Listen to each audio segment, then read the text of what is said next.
The greatest deception mankind will suffer will come from their own opinions. Leonardo da Vinci.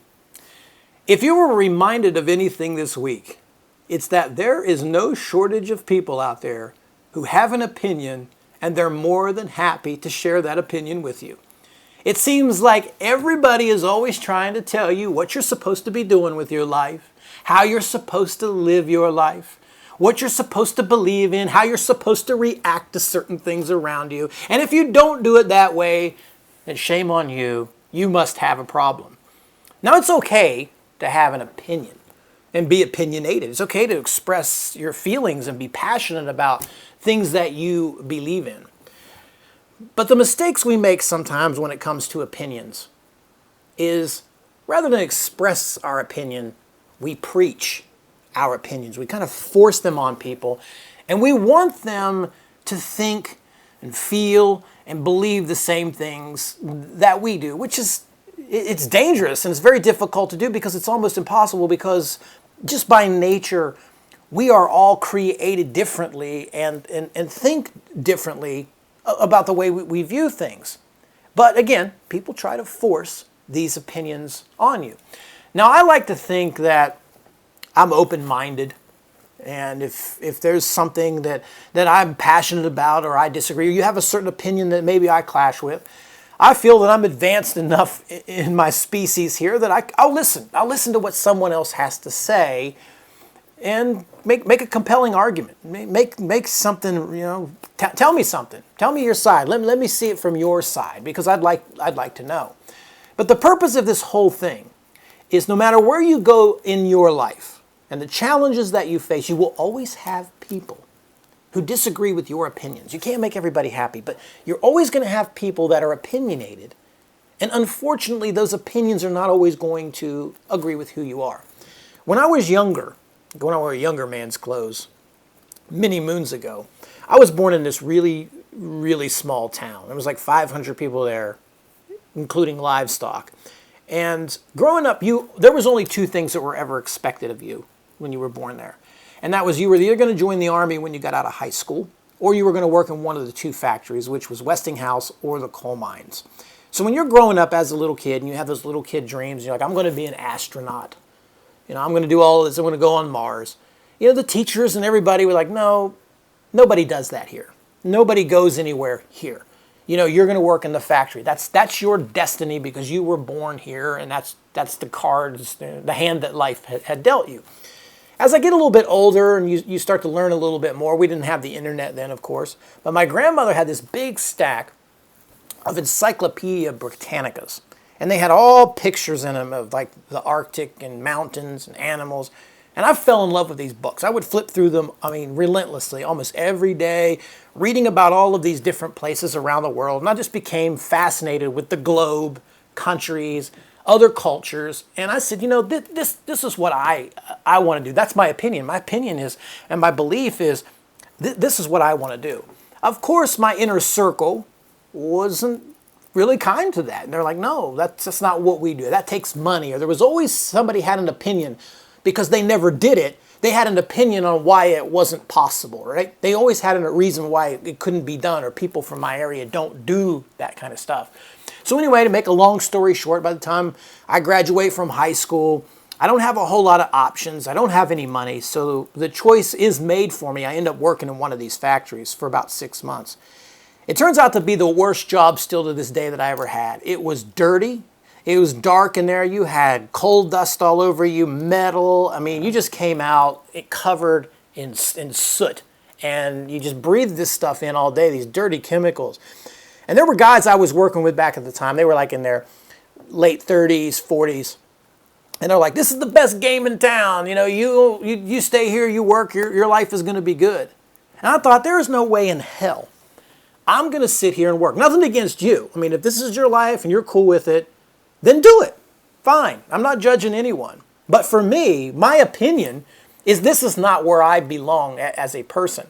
So I make the decision to leave, and it wasn't met with excitement. I took a lot of criticism by my family and all of my friends. They're like, you're not going to make it. You don't have any experience. You don't have a college degree. You're not the sharpest tool in the shed. How are you going to survive out there in the real world? It's tough out there. You don't want, like when as soon as I left my town, it was going to be this whole savage empire, like some evil wasteland apocalypse. I don't know what they were thinking, but they made it sound really scary, and it just scares a kid sometimes. But still, my belief was this is what I want. I was more than this. And again, no disrespect. I wasn't cut out to be in the military. I love military people. I respect military. That's just not what I was into at the time. You know, I had this, like I said, everybody is different in their opinions and their beliefs, and we have to respect that. So this was my dream. Now, fortunately for me, you know, it took a couple of years, and at first they were right. You know, it was really difficult being a teenager out there living on your own. I guess the best part about it was I was 900 miles, I lived in Florida, so it was 900 miles away from home. So I couldn't just bail whenever I wanted to. Like when I was hungry, I just couldn't drive to mom's house and get some pie or something. I had to like duke it out, and I learned a lot from that. But I was fortunate enough to eventually find a good career. But each and every career, you know, not to just drag this out, but each and every career that I have, I met people who were very opinionated, who judged me because of my background, who judged me because of my beliefs, who told me that certain things weren't possible. And it's not just me, it's you too. When you want to do something, you'll have people that will say that. You know, when I started in the financial services business, people told me I wouldn't make it because I'm not good with math, and I don't have a college degree, and I don't know anything about accounting and numbers. But I found a way to make it work. When I went to racing, they said, you know, you're not good at that, you won't do it. But I found a way to make it work. My bike store, I found a way to make it work. Same thing when I came into trading. It's not going to work, you know. And some of these businesses work, some did not work. You know, some were bad at first and good later on. But I always did what I thought was right by me. I would listen to someone else and what they had to say. But at the end, what I'm saying is you're responsible for your own decisions. You're responsible for the things that you say and the things that you do. And it's not your point to take someone else's opinion for everything, because at the end of the day, they don't pay your bills. You're the one that's responsible for taking care of yourself. And every day you have to look at yourself in the mirror, and you have to be happy. You have to say, I did things my way. It might not have been the greatest way. It might not have been the best way. I might not be the richest human being in the world. But I've done things on my terms, the way I wanted to do, based on my opinions and my beliefs, rather than letting someone else dictate what my life should be like. Fortunately for me, that life has turned out really well. You know, I got to do those things that I read in that Encyclopedia Britannica. I got to visit the Arctic. I got to see the animals. I've been to dozens and dozens of countries. I've traveled the world. I don't believe I ever would have been able to do that had I stayed in that environment where someone told me I should stay. So my point in all of this, not to just keep ranting, is everyone will always have an opinion of you and the things you believe in. And unfortunately, they will try to press that opinion on you and force it down your throat. Sometimes it's because they're passionate, and I understand that. Other times they're afraid and they don't know any better, like where I came from. They didn't know any better. They didn't know there was a world out there. So there's different reasons that people do it. But in the end, it's important to respect what everyone else, their opinion. It's okay to listen to what their opinion is. It's okay to be open-minded and understanding. You have to be, because everybody has that right, and you need to respect that right. But at the end of the day, that burden falls on your shoulders. You're the one that has to see yourself every day. You can't get away from yourself. You have to live with yourself. So it's always important that what's in your heart, what's in your beliefs, and what's in your opinion is your way. It's not always everybody else's way. And if they don't agree with you, that's fine. You know what you believe in. You know what's important to you. Stand by that. And in the long run, you may take some shit for it. Excuse my language. But in the long run, it's going to work out better for you, and you'll be much happier with yourself. So enough of this deep rant. Do we have any whiskey? Well, you know what? I'm not going to do a whiskey review because all I've got left in my cup, we've decimated it over this last 6 weeks with Happy Hour. And I didn't go buy any new whiskey because I'm just getting a big collection. As I got some old gentleman's Jack. This is not, if you've ever had Jack Daniels, I'll tell you what, this is like a marketing ploy. They sell this gentleman's Jack and they put it in this nice little packaging, and it's like supposed to be a high-end Tennessee whiskey. It doesn't taste that much difference to me than just regular old Jack Daniels. It's just like $20 more a bottle expensive. So I don't even feel like, I don't even really like it that much. Again, that's my opinion. I don't really like, you might love it. That doesn't make you a bad person. I don't really like bourbons and this kind of stuff as much as I like scotch.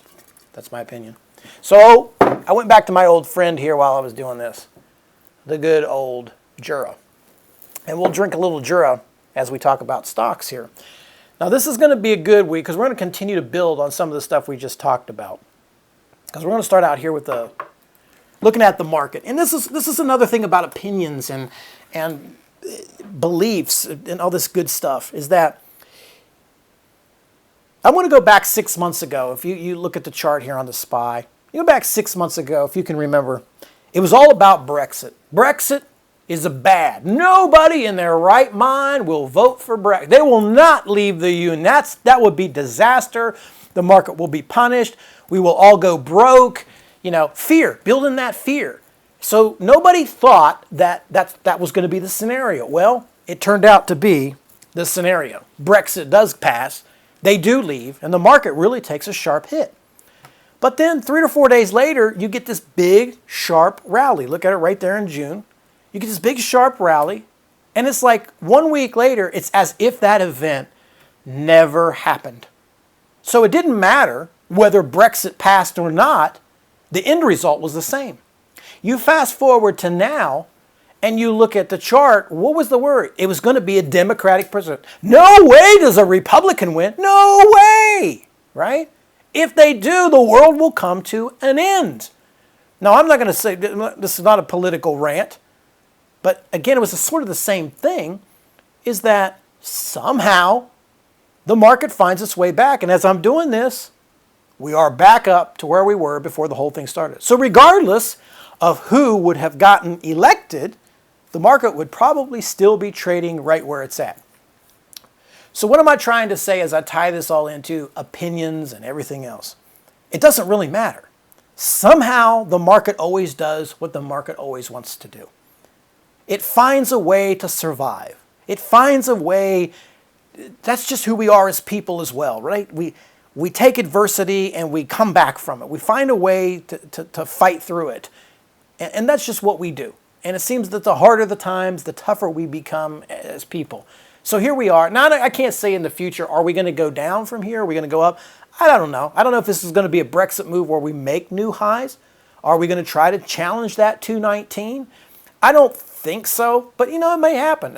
Who am I to sit here and say what will or won't happen? But again, another comical and iconic situation which almost repeated itself 6 months later, but the Brexit issue is very similar to this.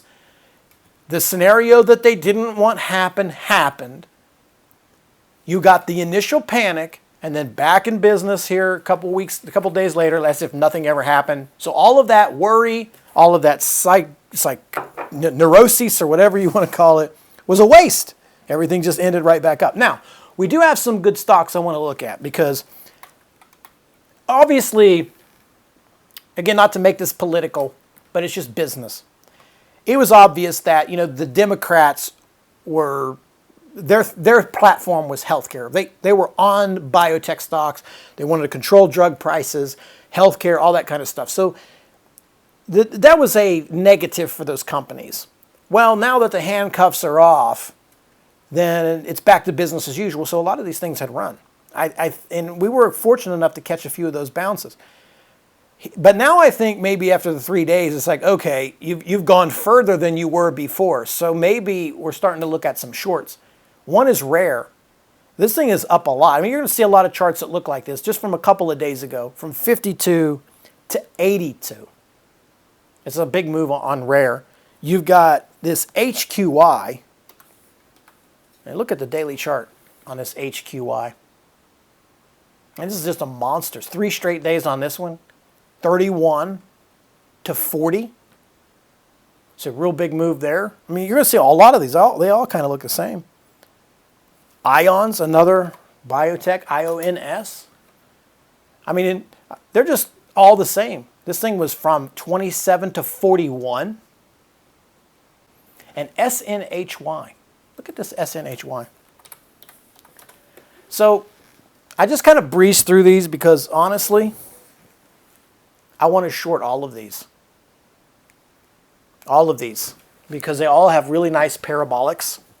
And I think that's been the best setup that has been working. So hopefully we get some really good verts. Like, you know what would really be good is some additional vert move on top of these. So if they can, whichever one of these would start out the day is what I'm saying, would be the better one to go into. Would be, you know, especially like this SNY is up. They got all steep RSIs, big price movements. So this has created what I think is going to be some really good opportunity. And that's sort of the thing, is that, you know, when we talk about opinions and all of that good stuff, let me have a swig. One thing I've learned, maybe I'm getting off topic, I don't know. One thing that I've learned to be successful is sometimes you just got to turn the stuff off. You know, you got to shut it off. You got to try to, it's hard. I guess the point I was trying to make earlier, it's hard to drop your biases sometimes, you know, when we're respecting other people's opinions, and sometimes your opinions are right and sometimes your opinions are wrong. And you gotta let go of certain things. You can't be stubborn. Resentment is a dangerous, dangerous thing in a person's life. And it comes this way with stock trading, I think, more than any other business, is because if you allow resentment, ego, stubbornness, revenge, all of those harsh emotions to control you, man, your career sucks. You will burn. You will suffer severely. And we don't always control the outcome of situations. All we can do, which is, again, back to trading, all we can do is go with the flow. Like I've said before in so many of these, the market does whatever it wants. There's nothing that you and I are going to do to change that. We have to let it do what it wants and just kind of go with it. So you got to get up everything. I don't care if it goes up. I don't care if it goes down. I can't be worried about that. I have to worry about me, my family, taking care of myself, and I got to trade accordingly. That's what I need to do. I can't worry about all this other stuff. Same way with your opinions that we've been talking about. You got to worry about you. You got to take care of you. You're first. You are first, not me. You are first.